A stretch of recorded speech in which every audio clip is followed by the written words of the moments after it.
Hello all good morning. 2, 3 ദിവസമായിട്ട് എൻ്റെ video ഉണ്ടായിട്ടില്ല കേട്ടോ.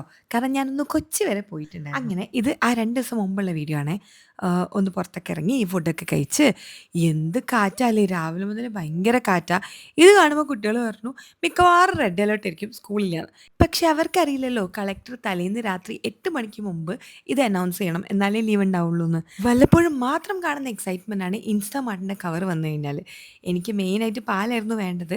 അപ്പോൾ ഇവരൊരു ഓട്സിൻ്റെ ചോക്ലേറ്റ് കുക്കീസ് നോ ഷുഗറാന്നൊക്കെ പറഞ്ഞിട്ടാണ് വാങ്ങിയത്. എനിക്ക് തോന്നുന്നില്ല നോ ഷുഗറാന്ന്. പിന്നെ ഞാൻ ഈ ഗുഡ് ലൈഫിൻ്റെ മിൽക്കാണ് യൂസ് ചെയ്യുക. അതെന്താ കാര്യം എന്ന് വെച്ച് കഴിഞ്ഞാൽ ഞങ്ങളിവിടെ 4 പേരും പാൽ ചായ കുടിക്കില്ല. പാൽ ചായ എന്നല്ല കട്ടൻ ചായയും കുടിക്കാറില്ല.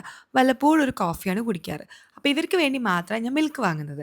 അപ്പോൾ പാക്കറ്റ് മിൽക്ക് വാങ്ങിക്കഴിഞ്ഞാൽ തീർന്നില്ലെങ്കിൽ വേഗം ചീത്തയാവും. ഇന്നത്തെ പുട്ട് ഇഡ്ഡലി തട്ടിലാണ്.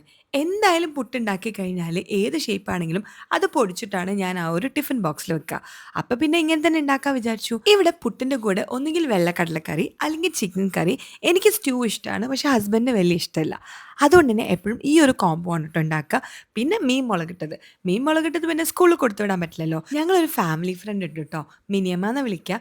മിനിയമ്മയാണ് എനിക്ക് ഇതേപോലെ ഇഡ്ഡലി തട്ടിൽ പുട്ടുണ്ടാക്കുന്നത് പഠിപ്പിച്ചു തന്നത്.